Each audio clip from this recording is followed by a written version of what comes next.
Hi friends, welcome to நான் விரும்பும் சமையல்.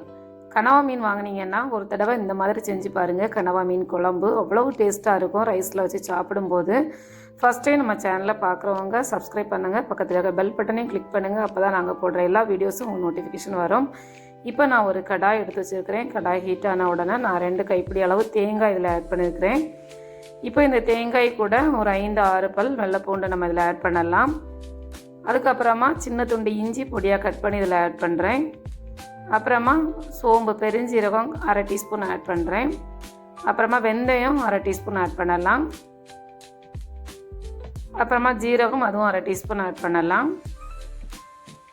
நல்ல மிளகு 1 டீஸ்பூன் ஆட் பண்ணுறேன். அப்புறமா கொஞ்சமாக கருவேப்பிலையில் ஆட் பண்ணிட்டு எல்லாம் நல்லா வறுத்து எடுக்கலாம். இந்த தேங்காய் நல்லா கலர் சேஞ்ச் ஆகி வருது வரைக்கும் நம்ம இதை வறுத்து எடுக்கலாம். நம்ம வறுத்து இந்த மாதிரி அரைச்சி குழம்பு வச்சு பாருங்கள், அவ்வளோ டேஸ்ட்டாக இருக்கும். பாருங்கள், தேங்காய் இந்த அளவு நல்லா கலர் சேஞ்ச் ஆகணுன்னா நம்ம ஆஃப் பண்ணிடலாம். மீடியம் ஃப்ளேமில் வச்சு இந்த மாதிரி வறுத்து எடுத்துக்கிடுங்க.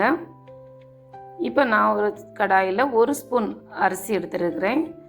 நம்ம சாப்பாட்டுக்குள்ள அரிசி தான், ஒரே 1 ஸ்பூன் மட்டும் சேர்த்துக்கிடுங்க. அதுவும் நல்லா வறுத்து எடுத்துக்கிடுங்க. அந்த அரிசி நல்லா பொரிஞ்சு வரட்டும்.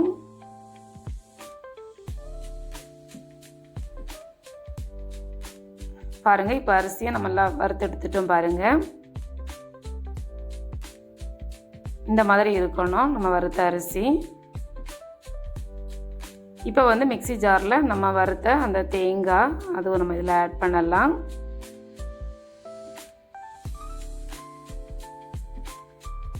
இப்போ இது கூடவே நம்ம 1 ஸ்பூன் அரிசி வறுத்தோம்ல, அதுவும் இது கூடவே சேர்த்துடலாம். சேர்த்துட்டு அரைக்கிறதுக்கு தேவையான அளவு தண்ணி நம்ம இதில் ஆட் பண்ணி இதை அரைச்சி எடுத்துடலாம்.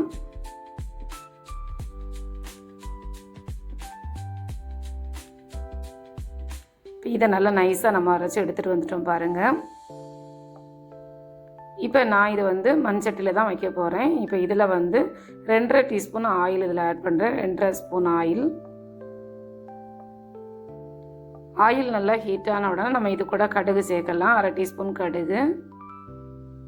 இப்போ இது கூடவே ஒரு 1/4 டீஸ்பூன் வெந்தயம் ஆட் பண்ணலாம். வெந்தயம் கொஞ்சமாக ஆட் பண்ணுங்கள், ஏன்னா வெந்தயம் ஏற்கனவே நம்ம சேர்த்துருக்குறோம். அதனால் கொஞ்சமாக நம்ம இதில் ஆட் பண்ணால் போதும். இப்போ இந்த கடுகும் வெந்தயமும் நல்லா பொரிஞ்சு வந்தோடனே கொஞ்சமாக கருவேப்பிலை இதில் போடுங்க. அப்புறமா ஒரு 15 சின்ன வெங்காயம் இந்த மாதிரி பொடியாக கட் பண்ணி வச்சுருக்கிறேன் நீளவாக்கில், அதையும் இதில் ஆட் பண்ணிக்கிடுங்க. சின்ன வெங்காயம் தான் போடணும், அப்போ தான் டேஸ்ட் நல்லாயிருக்கும். 2 பச்சை மிளகாய். இப்போ இதுவும் நல்லா வதக்கி விடுங்க. வெங்காயம் நல்லா கலர் சேஞ்ச் ஆகி வரட்டும்.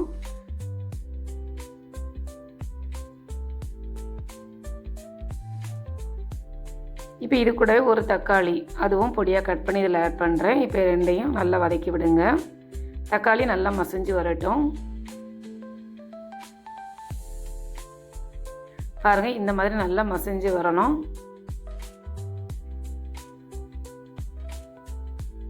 இப்போ இந்த டைமில் 1/2 டீஸ்பூன் மஞ்சள் தூள், காஷ்மீர் சில்லி பவுடர் 1 டீஸ்பூன் போட்டிருக்கிறேன். அப்புறமா தனி மிளகாய் தூள் 1 டீஸ்பூன் ஆட் பண்ணுறேன். நீங்கள் உங்கள் காரத்துக்கு ஏற்ப நீங்கள் ஆட் பண்ணிக்கிடுங்க. அப்புறமா மல்லித்தூள் 1.25 டீஸ்பூன் ஆட் பண்ணுறேன். இப்போ இதெல்லாம் நல்லா கலந்து விடலாம்.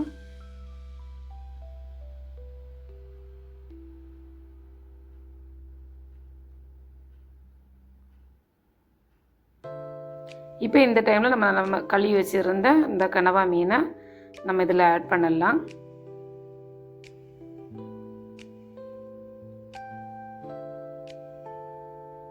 இப்போ இதையும் அந்த மசாலாவோட நல்லா கலந்து விடுங்க.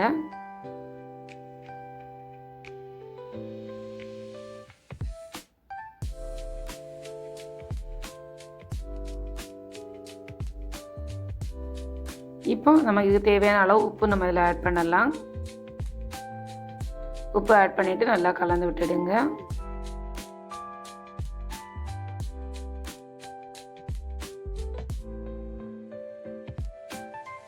இப்போ நம்ம அரைச்சி வச்சுருந்த தேங்காயை நம்ம இதில் ஆட் பண்ணலாம்.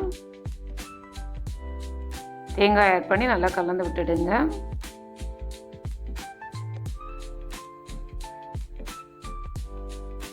இப்போ நான் ஒரு நெல்லிக்காய் அளவு புளி ஊற வச்சுருந்தேன். அதை கரைச்சி அந்த புளி கரைசலை இதில் ஆட் பண்ணுறேன். அப்புறமா நம்ம மிக்ஸி ஜாரை வாஷ் பண்ணி அந்த தண்ணியை இதில் ஆட் பண்ணுறேன்.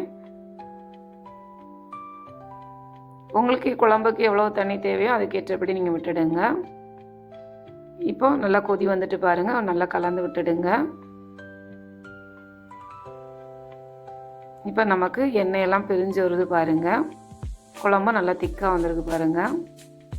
நல்ல டேஸ்ட்டாக இருக்கும், நீங்கள் ட்ரை பண்ணி பாருங்கள். இப்போது நீங்கள் உப்பு செக் பண்ணி பார்த்துடுங்க. உப்பு குறைவாக இருந்தால் தேவைப்பட்டால் நீங்கள் உப்பு இதில் ஆட் பண்ணிக்கிடுங்க. இப்போ நமக்கு டேஸ்டியான கனவா மீன் குழம்பு ரெடி ஆகிட்டு ஃபைனலாக நம்ம கொத்தமல்லி இலையை மேலே தூவி விட்டுடலாம். நீங்களும் இது மாதிரி செஞ்சு பார்த்துட்டு கமெண்ட் பண்ணுங்கள். மறக்காமல் நம்ம சேனலை நீங்கள் சப்ஸ்கிரைப் பண்ணுங்கள், லைக் பண்ணுங்கள், ஷேர் பண்ணுங்கள். Thank you.